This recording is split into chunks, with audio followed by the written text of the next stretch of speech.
con gratitud y humildad, Señor. Gracias por ser nuestro mediador. Gracias, Señor, porque podemos encontrar en ti la respuesta a nuestras necesidades. Gracias, Señor, porque eres tú el que ha hecho posible nuestra redención, nuestra reconciliación. Te alabamos, Señor, y te bendecimos, Señor, por tu sangre derramada. Es que ahora podemos traer nuestras cargas también ante ti y ser llamados tus hijos. Y al ser llamados tus hijos, podemos pedir confiadamente.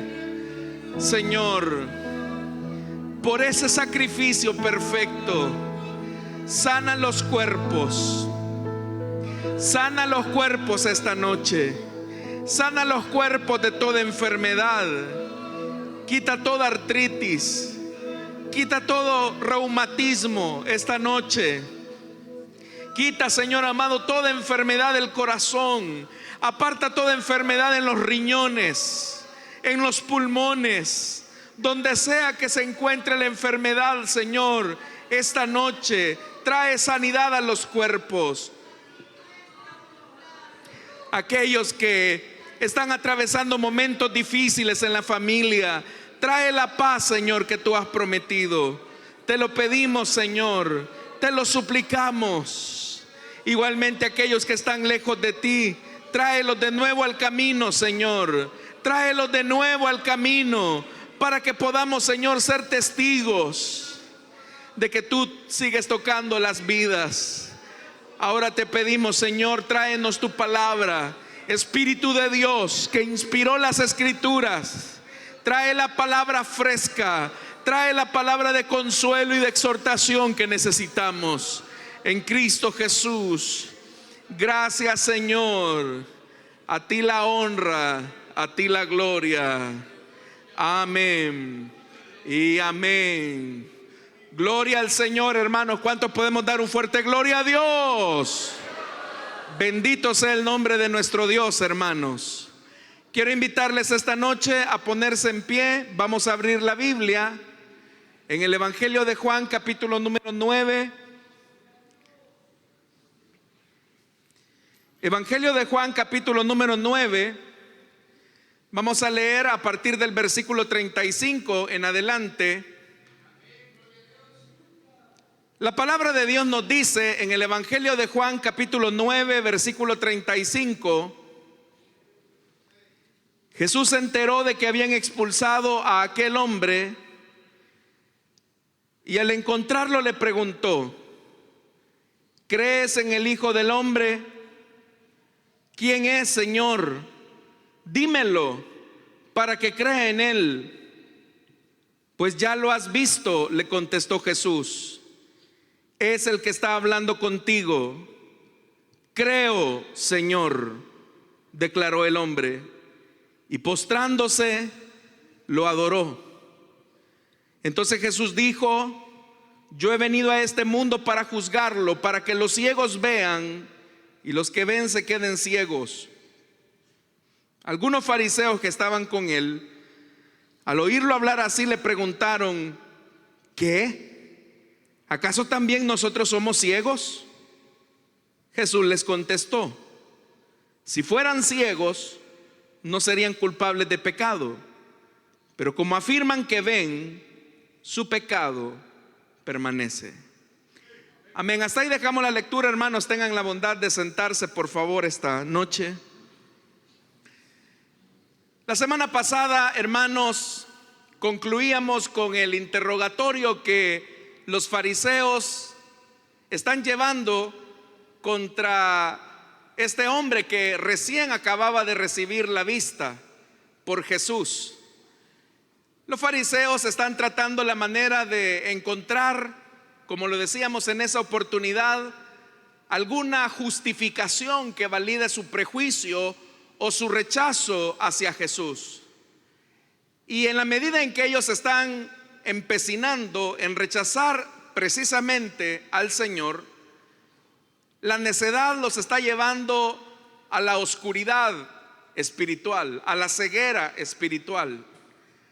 Cuando iniciamos, hermanos, el estudio de este capítulo 9 e hicimos una introducción general, mencionábamos que este capítulo básicamente comienza con la sanidad de un hombre ciego que recibe la vista física y va a terminar con ese mismo hombre ciego recibiendo la vista espiritual completamente.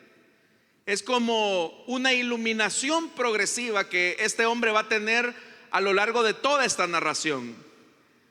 Pero aquellos hombres religiosos que físicamente sí pueden ver, van a terminar cada vez con menos luz y en oscuridad y ceguera completa. Eso es lo que nosotros, hermanos, acabamos de leer con los versículos finales de este capítulo número 9. Pero la semana anterior también mencionábamos que habían acá ciertos personajes que, aparte de los religiosos, habían compartido la buena noticia de que este hombre había recibido la vista. Estos eran sus padres.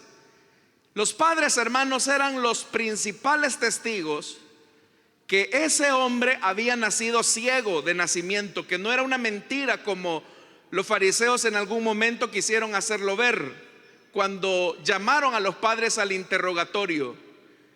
Ellos mismos responden: sabemos que es nuestro hijo y sabemos que nació ciego. Sin embargo, hermanos, a pesar de que reciben la buena noticia que su hijo ha sido sano y se alegran con él, cuando ellos se enteran que la sanidad que su hijo ha recibido ha sido por Jesús, ellos tienen miedo. Es decir, el miedo apaga la alegría que ha llegado a ese hogar, porque ellos son conscientes, han escuchado que los fariseos han dicho que todo aquel que crea en Jesús y que lo declare como el Cristo, el Mesías, o que tenga un comentario positivo hacia Jesús, iba a ser expulsado de la sinagoga. Entonces ellos prefieren mejor mantener la apariencia, ellos prefieren mejor mantener la armonía con la clase religiosa, que tener, hermanos, comunión con su hijo y tener comunión con Jesús, que al final había sido quien había anticipado o había otorgado también la sanidad en la vida de este hombre. Es acá, hermanos, entonces donde tenemos que pensar cómo este hombre ha perdido a sus padres, lo han dejado solo. No sé qué es más difícil para este hombre. ¿Qué fue lo más difícil para este hombre?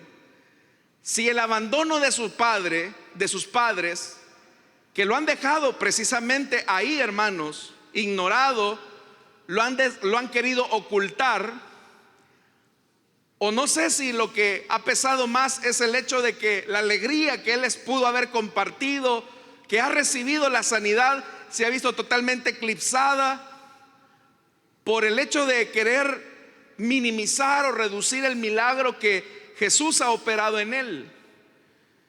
Imagínese, yo le decía a usted la semana pasada, cuando este hombre recibe la sanidad, muy seguramente ese hombre tenía mucho deseo de conocer el rostro de su madre, de conocer el rostro de su padre.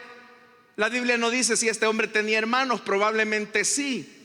De conocer quizás a sus hermanos, ver el rostro. Este hombre solamente sabía o había escuchado la voz de su padre, de su madre, de sus seres queridos, pero ahora los está viendo. No solamente está escuchando la voz, sino que los está viendo a vivo color. Era algo que él nunca había experimentado. Pero cuando llega la pregunta: ¿cómo, hijo? ¿Cómo es que has recibido la vista? ¿Cómo es que ahora puedes ver? ¿Qué te hicieron? ¿Qué hiciste? ¿Qué tomaste? Y aquel hombre testifica y dice: un hombre llamado Jesús me untó barro en los ojos y me dijo que fuera al estanque de Siloé a lavarme los ojos, y fue así como recibí la vista. Pero cuando los padres escuchan el nombre de Jesús, ellos tienen miedo porque sabían qué significaba ese beneficio. Ahora, como la semana pasada también lo vimos, cuando el hombre comienza a revelar su fe, cuál es su convicción hacia Jesús, finalmente, hermanos, los fariseos terminan expulsándolo. Y eso es con lo que hemos comenzado, hermanos. El versículo 35 dice: Jesús se enteró de que habían expulsado a aquel hombre. Note que entre el versículo 34 y el 35 hay un contraste. ¿Cuál es el contraste? Que los religiosos han expulsado al hombre que ha recibido la sanidad. No lo quieren ver, quieren que se pierda. Piérdete, vete de aquí, largo. No te queremos ver. Pero el contraste se encuentra con el versículo 35, porque Jesús, al darse cuenta que lo habían expulsado, Él fue a buscarlo. Acá, hermanos, es donde se cumple lo que Jesús también había dicho en el capítulo 6. El que a mí viene, yo no le echo fuera. Este hombre ha venido acercándose progresivamente a la luz verdadera, a la luz de la vida, a Jesús. Y como se ha ido acercando a la luz, se ha cumplido la palabra: el que a mí viene, no le echo fuera. Pero note, hermanos, Jesús no se queda de brazos cruzados esperando que el hombre tome la iniciativa de buscarlo.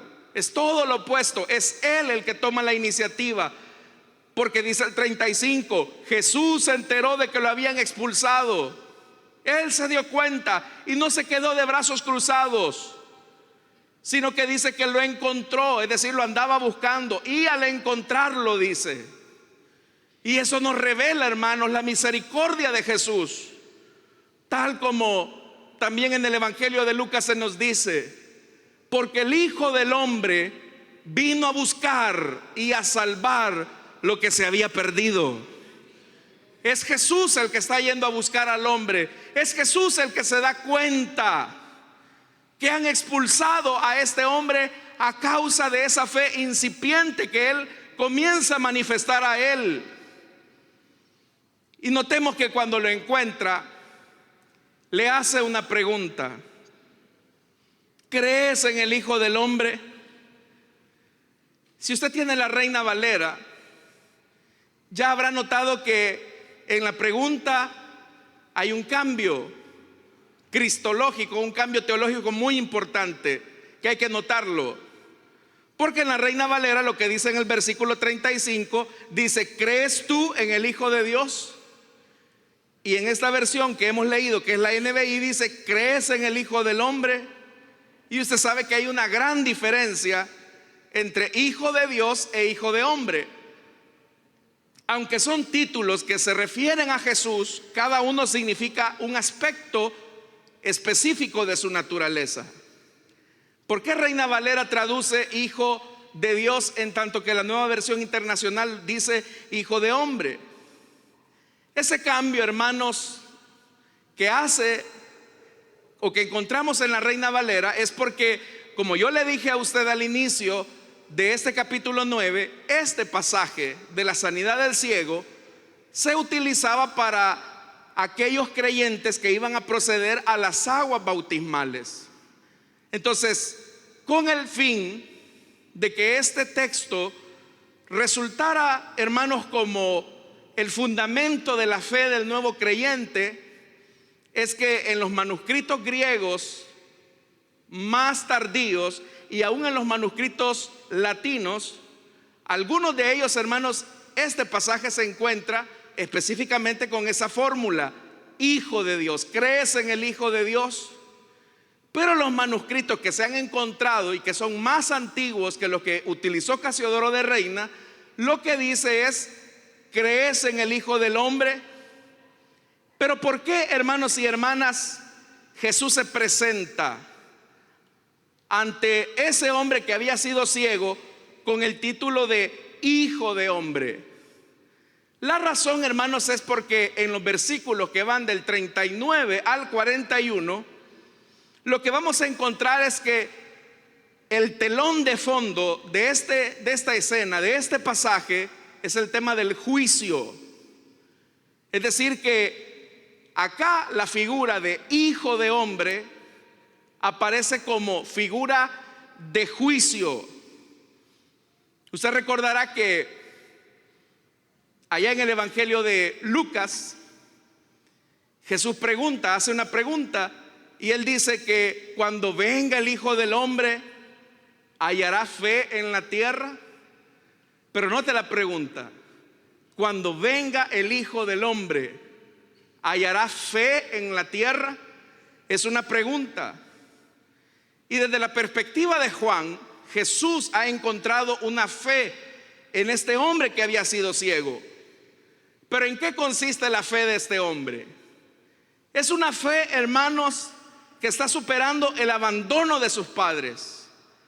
Porque si ellos quieren preservar su membresía en la sinagoga, tienen que tomar distancia de su hijo, lo que significaría que el hombre queda solo, sin papá, sin mamá, no porque hayan muerto, sino porque saben lo que eso significa. Entonces por eso es que vimos a los padres de este hombre ciego.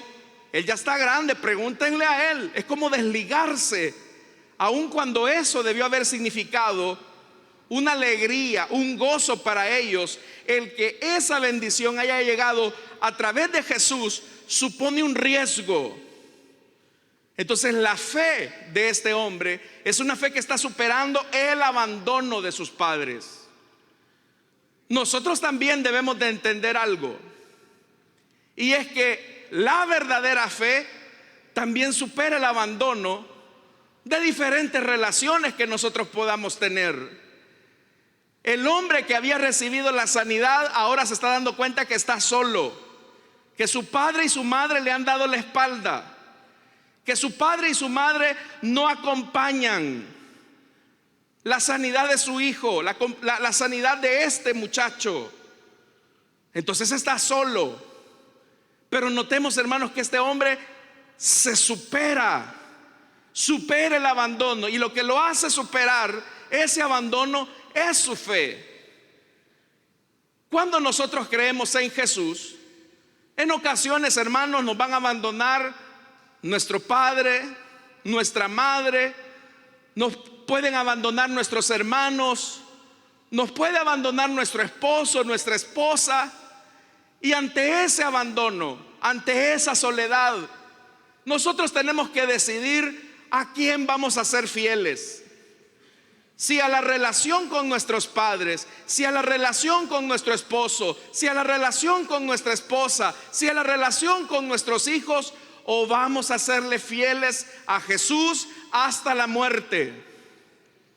Yo recuerdo en una ocasión a una mujer que ella tenía un esposo inconverso, y ella se molestaba mucho que ella viniera a la iglesia y viniera a servir, pero con muchas dificultades medianamente venía, hasta que llegamos al periodo del año de servicio, que precisamente es en el que nos encontramos, donde se les entrega a cada servidor una hoja donde personalmente responden si desean continuar o no en un privilegio.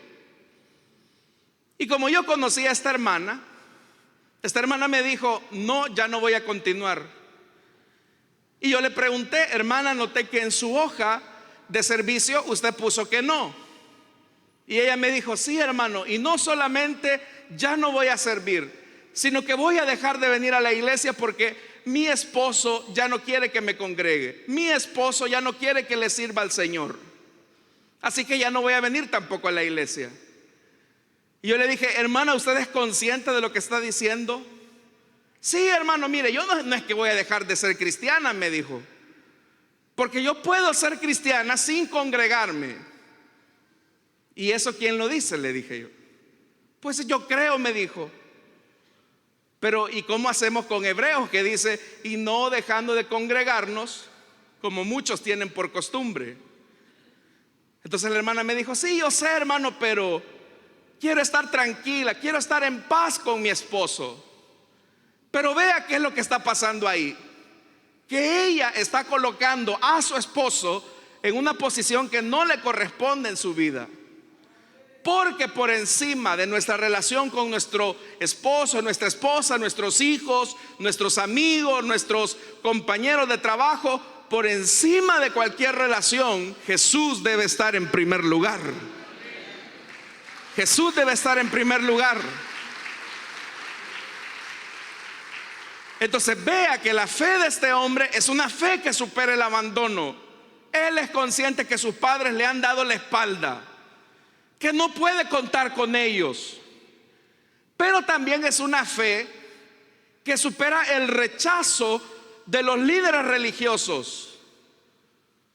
Los líderes religiosos le han dicho: largo de aquí, vete, no te queremos ver, porque estás confesando que Jesús es el Cristo, que Jesús es enviado de Dios, que Jesús no es pecador como nosotros decimos que nos consta. Así que vete de aquí. En esta época, hermanos, no era que si a alguien lo echaban de la sinagoga, podría decir: me voy a ir a la sinagoga que está en Decápolis, allá me van a recibir. No era así. Aun cuando habían muchas sinagogas, había una red donde todos, hermanos, pertenecían o estaban bajo la tutela del Sanedrín, y ya era de dominio público que creer en Jesús significaba la expulsión. Entonces, a cualquier sinagoga donde este hombre llegara, él tenía las puertas cerradas. Entonces podríamos decir que la religión de su país le ha dado la espalda, le ha cerrado las puertas. Pero a pesar de que le han cerrado las puertas, ahora lo que encontramos, hermanos, es que este hombre, a pesar de eso, él tiene una necesidad de creer en Dios. Y es una fe que le va a permitir a él recibir el perdón de los pecados de parte del Hijo del Hombre. Entonces, ¿por qué Jesús se presenta ante el hombre que había sido ciego con el título: ¿crees en el Hijo de Dios, en el Hijo del Hombre? Aquí también tenemos que recordar otro pasaje. ¿Se acuerda cuando aquellos hombres llevaron a su amigo paralítico acostado en una camilla? Y dice la Biblia que ellos lo suben a la parte alta de la casa, hacen una perforación y le hacen descender al hombre. Y dice la Biblia que cuando Jesús vio la fe de sus amigos, Jesús dijo algo. Él dijo: ánimo, hijo, tus pecados quedan perdonados. Y dice la Biblia que ahí habían unos maestros de la ley, y ellos comenzaron a murmurar entre sí: este hombre es un blasfemo. Y dice la Biblia que Jesús conocía sus pensamientos y les dijo: ¿y ustedes por qué tienen tan malos pensamientos? ¿Qué es más fácil decirle: tus pecados quedan perdonados, o decirle: levántate y anda? Y aquí viene la clave: pues para que sepan que el Hijo del Hombre, note cómo Jesús está declarando eso, pues para que sepan que el Hijo del Hombre tiene autoridad en la tierra para perdonar pecados, a ti te digo: levántate, toma tu camilla y vete para tu casa.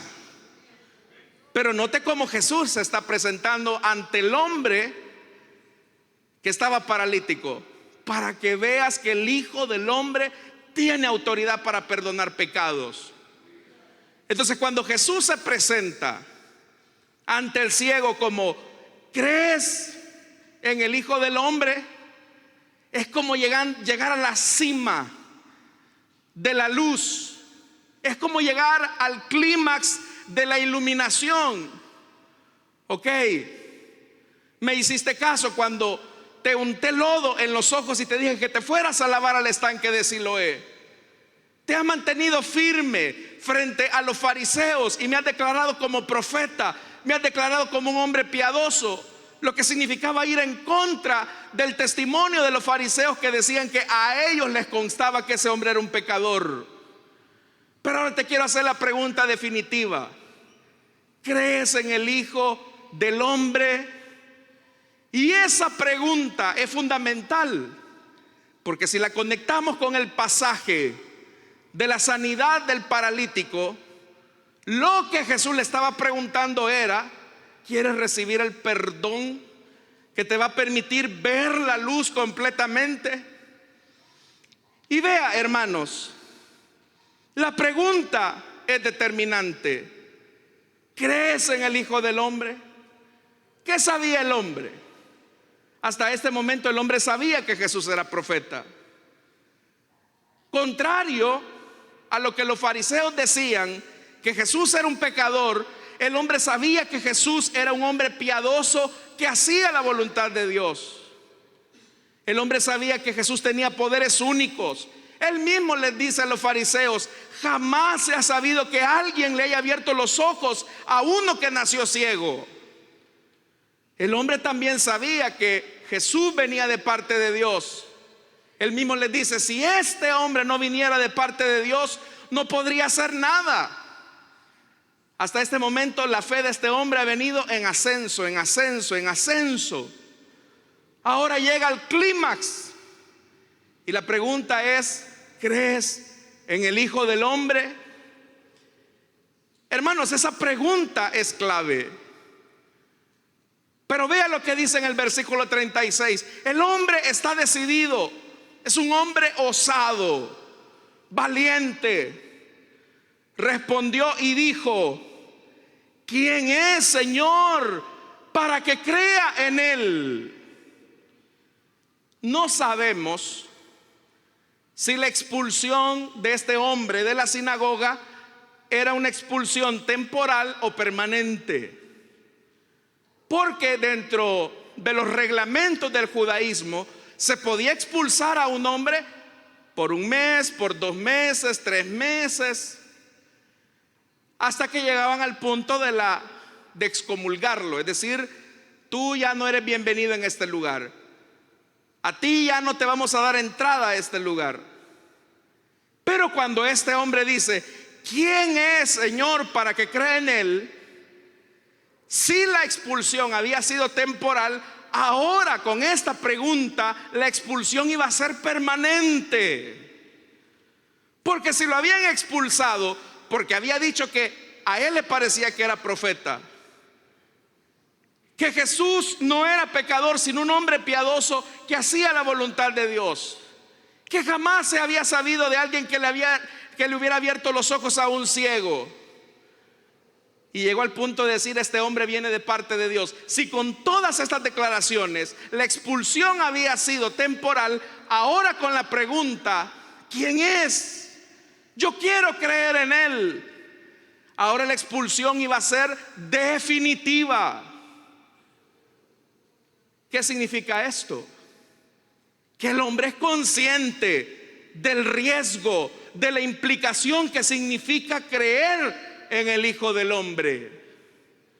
Él sabe que si ahora sus padres le han dado la espalda, seguramente ahora hasta lo van a desconocer como su hijo. Que si los líderes religiosos le han cerrado la puerta de las sinagogas, ahora todos en el judaísmo lo van a ver como un hereje, como un inmundo. No se acerquen a él porque cree en un tal Jesús.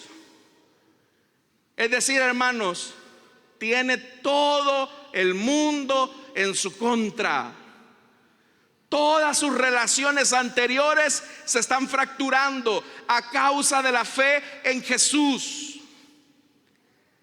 Nosotros, hermanos, tenemos que hacernos una pregunta. ¿Somos conscientes del riesgo que significa que nos llamemos cristianos? Si a usted no le ha costado nada ser cristiano, su fe es una fe barata. Su fe es una fe barata, porque creer en Jesús siempre va a significar que alguien nos dé la espalda, que alguien nos desconozca. Recuerdo en una ocasión, hermanos, a una mujer también, pero este fue el caso contrario. El marido se plantó y le dijo: mira, ya no quiero que vayas a la iglesia, y si llegas a ir a la iglesia, vas a encontrar toda tu ropa afuera y yo no quiero saber nada de vos.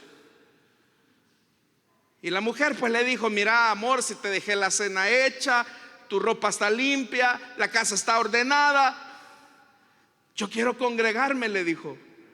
Sí, pero a mí no me gusta que te juntes con esos aleluyas, así que no vas a ir, y si vas, atenete a las consecuencias.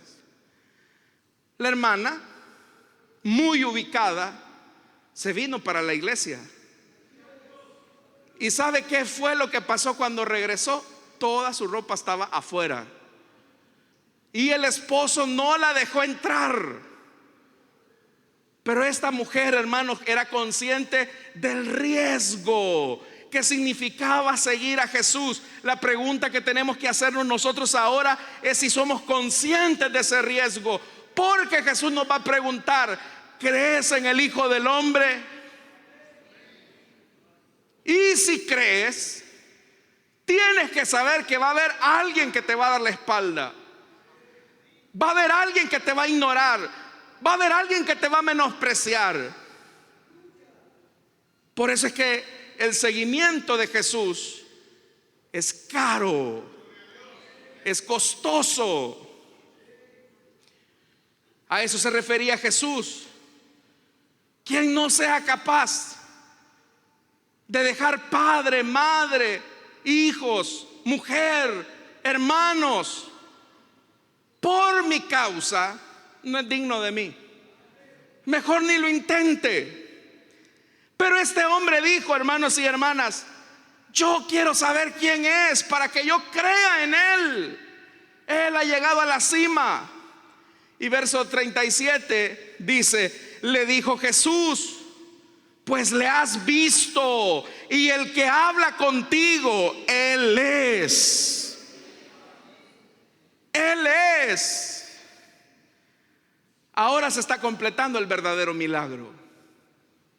Si usted se fija, en este capítulo 9, la descripción de la sanidad física del hombre es muy escueta, es muy pequeña, porque a Juan no le interesa darnos muchos pormenores de la sanidad física o de recibir la vista física, pero sí se extiende en detalles para describirnos el tema de la sanidad espiritual, de cómo este hombre recibió la visión espiritual.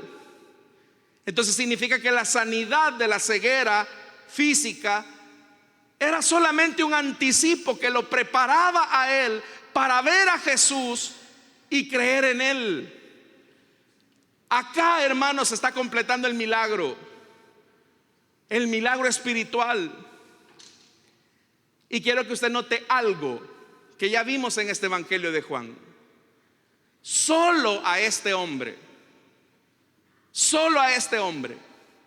y a la mujer samaritana, Jesús se les reveló completamente.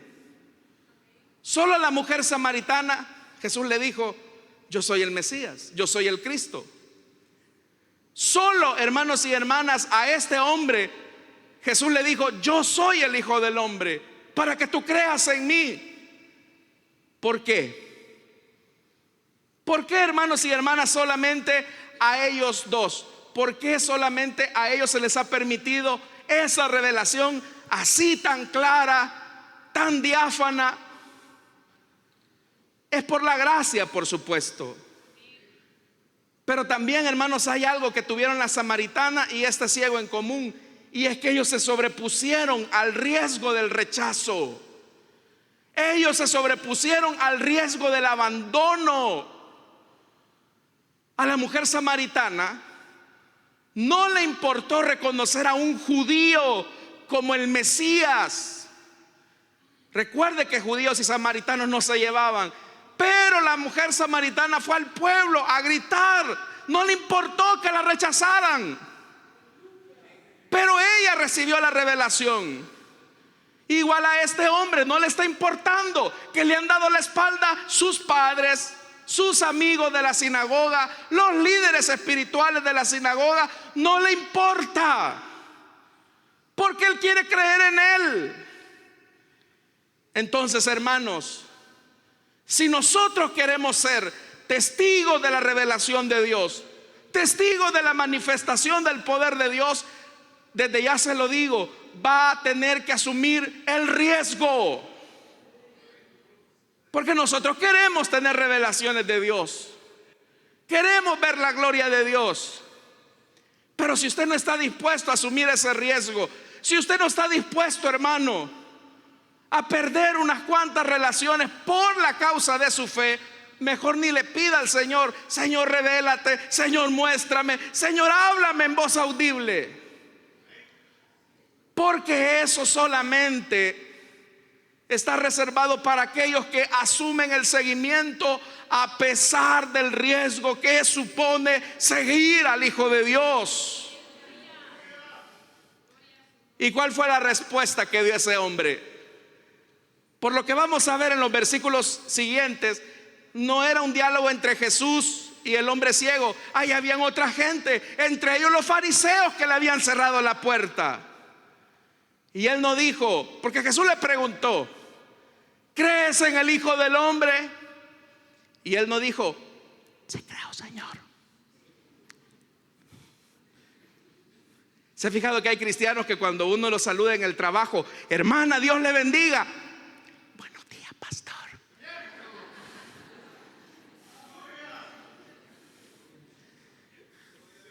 Hay hermanos que cuando uno se los encuentra en la calle, ¿verdad? Siervo, Dios le bendiga.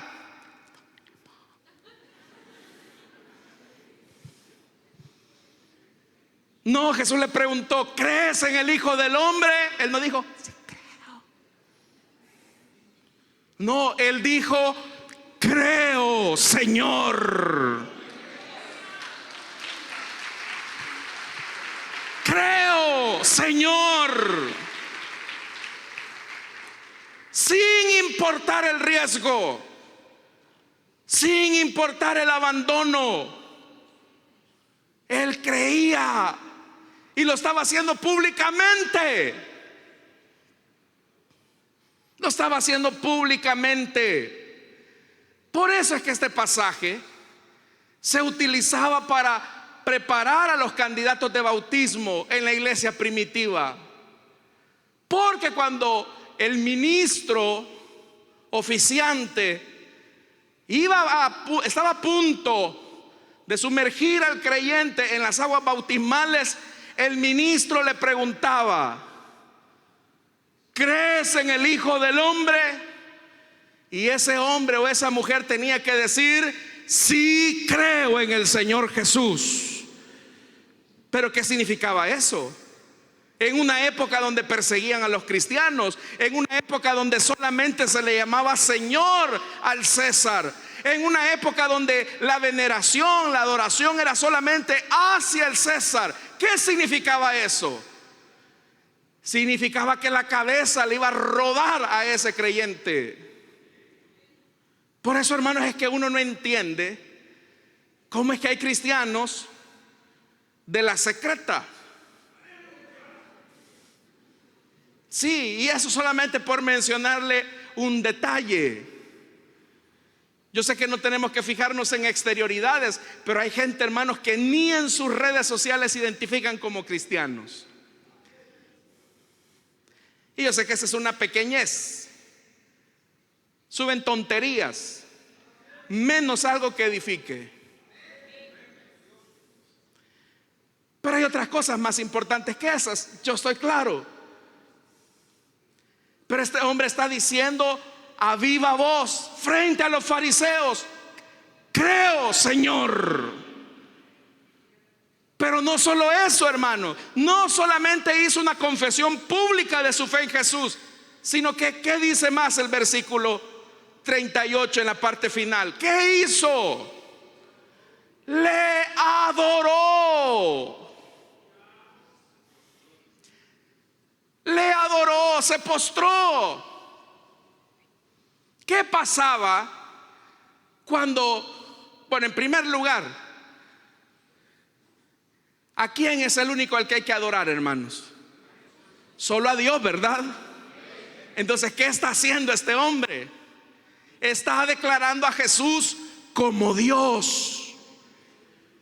Y la adoración, hermanos, es una respuesta a una teofanía. En el Antiguo Testamento, en algunos episodios se manifestaron teofanías. ¿Y qué es una teofanía? Era cuando se manifestaba Dios. Cuando, hermanos y hermanas, tomaba temporalmente la forma física. La Biblia nos dice que cuando Abraham tenía 99 años, dice la Biblia que el Señor se le apareció y le dijo: yo soy el Dios Todopoderoso. Anda delante de mí y sé íntegro, y yo voy a confirmar contigo mi pacto, Abraham. Y dice la Biblia que cuando Abraham oyó a Dios que hablaba, dice que Abraham cayó rostro en tierra. Eso fue lo que hizo este hombre. Cuando él dijo: creo, Señor, él se postró, él dobló sus rodillas y públicamente declaró a Jesús como Señor. Hermanos, uno se hace unas preguntas. Si ahí habían fariseos, ¿por qué no los apedrearon a los dos? Porque para los fariseos Jesús era un pecador, pero para este hombre que había sido ciego y que ahora está recibiendo la vista espiritual completamente, Jesús es Dios. Y dice el versículo 39: dijo Jesús: para juicio he venido yo a este mundo, para que a los que no ven, vean, y los que ven, sean cegados. Esto que Jesús está diciendo es el cumplimiento de lo que también, hermanos y hermanas, encontramos ahí en el capítulo 3, cuando Juan nos dijo: esta es la causa de la condenación, que la luz vino al mundo, pero la humanidad, ¿qué hizo? Amó la oscuridad, amó las tinieblas, porque sus obras eran malas. Y Jesús lo dijo: todo el que hace lo malo aborrece la luz y no se acerca por temor a que sus obras queden al descubierto. En cambio, el que practica la verdad, dijo Jesús, se acerca a la luz para que vea claramente, ya que sus obras las hace en obediencia a Dios. Entonces, acá se está cumpliendo esto, que los religiosos que afirmaban que veían se han quedado ciegos completamente. Tienen a Dios mismo, el Dios que se le presentó a Moisés en la zarza ardiente, lo tienen ahí frente a sus ojos, pero su ceguera, su prejuicio, su necedad los ha llevado a volverse ciegos y a quedar en oscuridad absoluta. Pero para el hombre que había sido ciego, las cosas estaban claras. Él es el enviado de Dios, Él es el Hijo de Dios, Él es Dios encarnado. Y por eso es que Él no perdió la oportunidad, dobló sus rodillas ante Él. Acá también se cumple la profecía de Isaías. Y Jesús más adelante lo va a decir, hermanos, cuando lleguemos al capítulo 12. Cuando Él mismo dijo que se ha cumplido la palabra de Isaías, que ha dicho: les ha cegado los ojos y les ha endurecido el corazón, para que no vean con los ojos, ni entiendan con el corazón, ni se arrepientan, y yo los sane, dijo Jesús. Entonces, hermano, creer en el Hijo del Hombre es sobreponerse al abandono, es sobreponerse al rechazo, es sobreponerse a la crítica, es sobreponerse a que lo deshereden. Pero no importa si todo el mundo nos da la espalda, con tal que tengamos al Hijo de Dios frente a nosotros y en nosotros, hermano.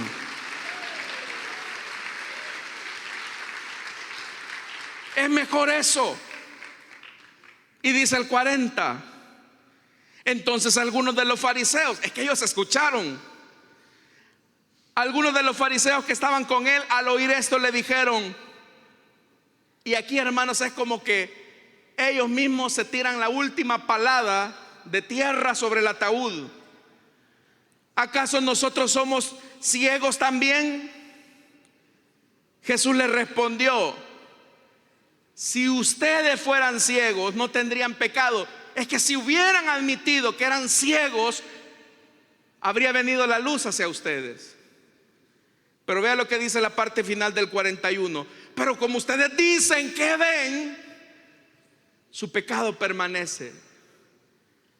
Cuando una persona dice: yo soy buena gente, no le hago daño a nadie, yo cada vez que me levanto oro un Padre Nuestro, y en la noche, si es martes, escucho su predicación, hermano, yo me porto bien, no le hago daño a nadie.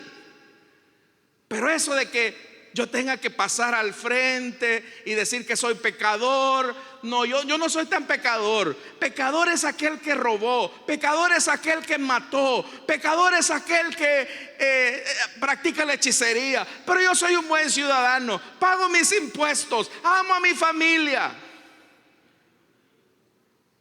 Como tú dices que eres buena gente, Jesús dice: tu pecado permanece. Pero cuando nosotros confesamos que somos pecadores y declaramos que somos ciegos, entonces viene la luz de la vida a nosotros. ¿Sabe cuál es el problema, hermanos? Lo que Jesús también ya había dicho en el Evangelio de Mateo, que ellos eran guías ciegos. Eran guías ciegos. ¿Se imagina, hermano, que de repente un ciego le diga a otro ciego: vamos, fulanito de tal, caminemos, yo te voy a llevar al lugar donde tenemos que ir? Se van a tropezar y los dos van a caer al agujero. Así eran los religiosos. Ellos creían que podían ver. Y Jesús mismo dirá acerca de esa ceguera religiosa: si la luz que hay en ti es oscuridad, qué densa es tu oscuridad, dijo Jesús. ¿Sabe quiénes son los que más resistencia ponen al mensaje del Evangelio? Son los religiosos. Son la gente que dice que se cree buena. Pero, hermanos y hermanas, delante de Dios no hay justo, ni siquiera el Papa, ni uno. Todos hemos pecado, todos estamos destituidos de la gloria de Dios, mas gracias sean dadas a Dios por Jesucristo, que nos reconcilia con Él mediante su sacrificio en la cruz.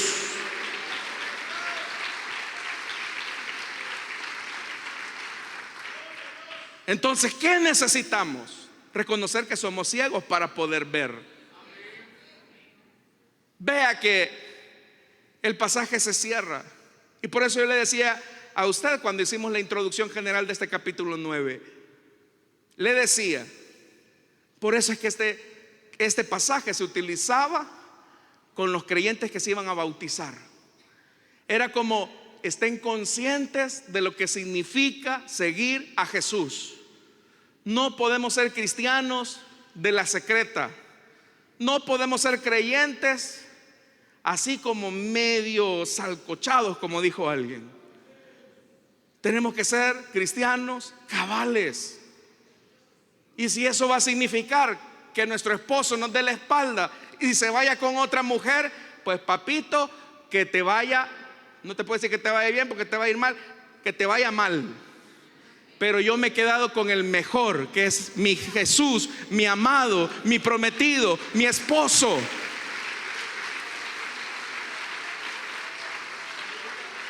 Si a mí me da la espalda mi papá y mi mamá porque soy creyente, aunque mi padre y mi madre me abandonen, me den la espalda, con todo eso el Señor me recogerá. Si pierde a los vagos, ociosos de la colonia, si los sacan del equipo de fútbol porque ya no se va a chupe con ellos, pues qué bien, hermano. Mire qué gran familia la que Dios le ha dado, la familia de los lavados con la sangre del Cordero.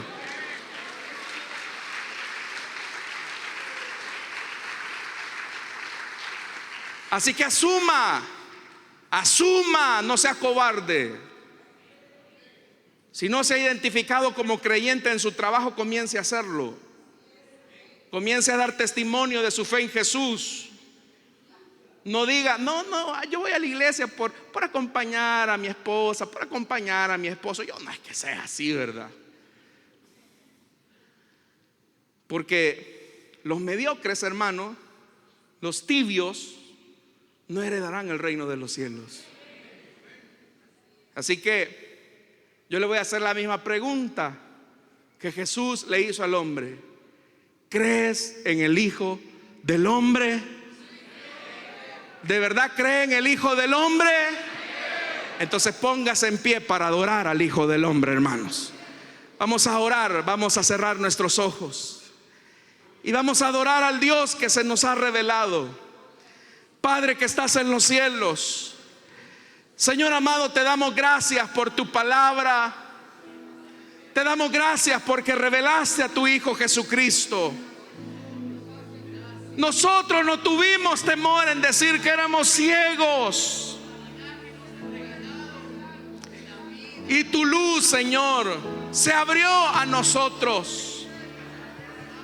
Sé que muchos de mis hermanos están sufriendo el rechazo de sus hijos, el rechazo de sus esposos, de sus esposas, el rechazo de sus padres, algunos el rechazo de sus compañeros de trabajo, el rechazo de tus compañeros de estudio. Te están marginando, te están dando la espalda porque crees en Jesús.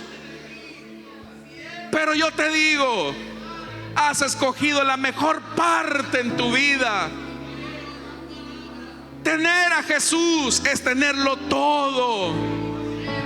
Dígale al Señor: Señor, tú eres todo para mí. Señor, tú eres todo para mí. Se pueden ir mis hijos, se puede ir mi esposa, se puede ir mi esposo, se pueden ir todos, todos me pueden dar la espalda, pero si te tengo a ti, lo tengo todo.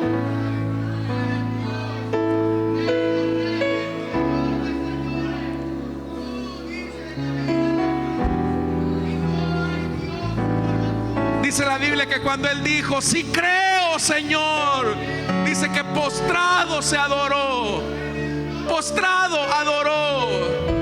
Y eso es lo que vamos a hacer ahora, hermanos. Vamos a declarar este canto. Quiero levantar mis manos, quiero levantar mi voz. Quiero levantar mis manos. Quiero levantar mi voz. Vamos, dígalo. Ofreciendo a ti mi vida. Dígalo.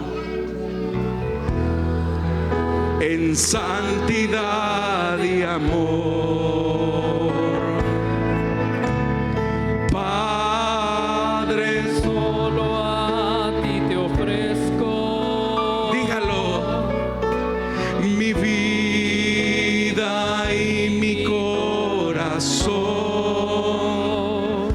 Esto, y me postro en tu presencia,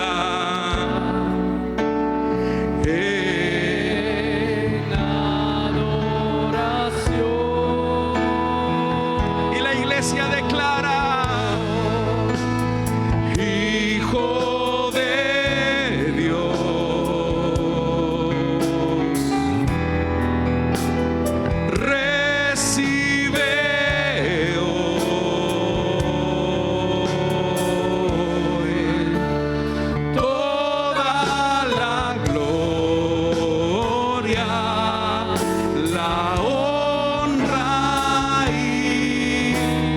no.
Señor esta noche, alabe al Señor esta noche. Bendita luz que se abrió en las tinieblas para los que estábamos ciegos. Déselo fuerte.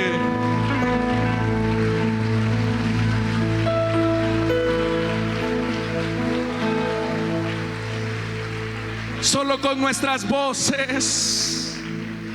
Hijo de Dios, Rey,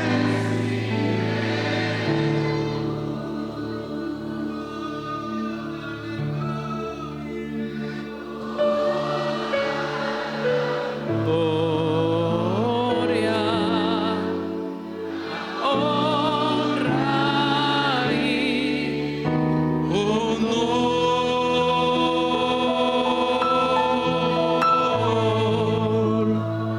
Hijo de Dios, recibe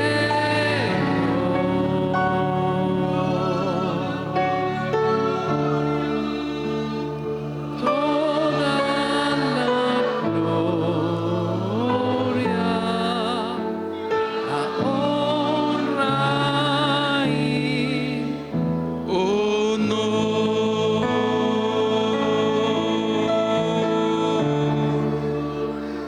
toda la gloria,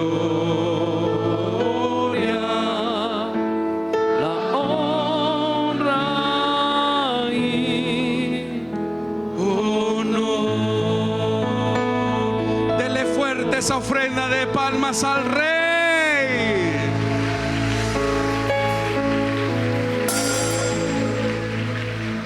Puede sentarse, por favor. No pierda esa comunión con el Señor rápidamente. Si hubiera alguien acá que quiere entregarle su vida a Cristo, o que desea reconciliarse, quieres creer en el Hijo del Hombre, quieres recibir el perdón de tus pecados, esta es la noche para que creas en Él. No puedo alargar mucho este llamado, pero si hay alguien acá que quiere entregarle su vida a Cristo, o que desea reconciliarse, póngase en pie. Vamos a orar por usted. ¿Habrá alguien? ¿Habrá alguien que quiera entregarle su vida a Cristo, que quiera reconciliarse con el Señor? Póngase en pie. Queremos orar por usted. Dios le bendiga. Bienvenida, hermana. Hermana, ayúdenos, por favor. ¿Hay alguien más que quiere entregarle su vida a Cristo, que no le quiere dar la espalda a Jesús, sino que quiere recibir el perdón de sus pecados y desea reconciliarse? Póngase en pie. Póngase en pie. Queremos orar por usted. ¿Habrá alguien más que quiera reconciliarse con el Señor? Quizás le diste la espalda a Jesús en algún momento de tu vida. Ahora te das cuenta que la vida no te sonríe.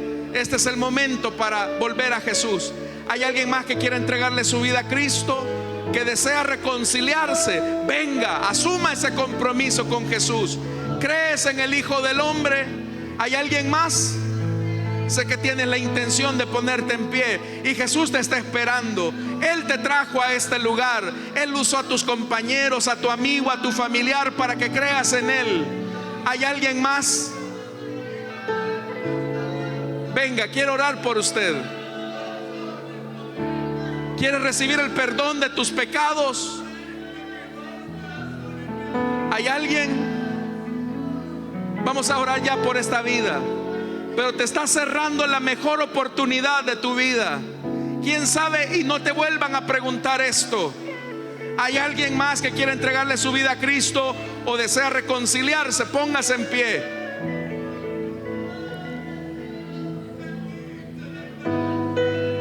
¿Hay alguien más? Vamos a orar ya por esta vida. Pero aprovecha estos minutos. Vamos a orar. Y si en lo que estoy orando hay alguien que quiera pasar, hágalo, póngase en pie. Ahí habrá un hermano que lo va a ayudar. No va a estar solo. Venga, esto es de valientes. No importa si te dan la espalda. Si tienes a Jesús, lo tienes todo. ¿Habrá alguien? Vamos a orar entonces por esta vida. Padre que estás en los cielos, Señor, gracias porque tu palabra no vuelve vacía, sino que lleva el fruto por el cual tú la envías. Gracias por esta vida, Señor, que ahora cree en Jesús, ahora recibe tu perdón, ahora recibe tu gracia. Ahora, Espíritu de Dios, ven a morar en ella. Trae la paz que has prometido, y que a partir de este momento, Señor, sea un abrir los ojos a la luz eterna de tu palabra, a la luz eterna de tu evangelio. Igualmente por los oyentes de la radio, por los que nos ven a través del internet, Señor, llega hasta ellos, alcánzalos con tu perdón. Señor amado, gracias porque tus obras son maravillosas. Gracias porque tú te llevas siempre toda la gloria, Señor. Eres tú el único digno de exaltación. Tu iglesia lo reconoce en Cristo. Gracias, gracias, amén y amén. Le damos la bienvenida a nuestra hermana con un fuerte aplauso, hermanos. Hay fiesta en los cielos. Bienvenida, amada hermana. Puede pasar a que le tomen sus datos. Vamos a orar, hermanos, pero en esta ocasión lo vamos a hacer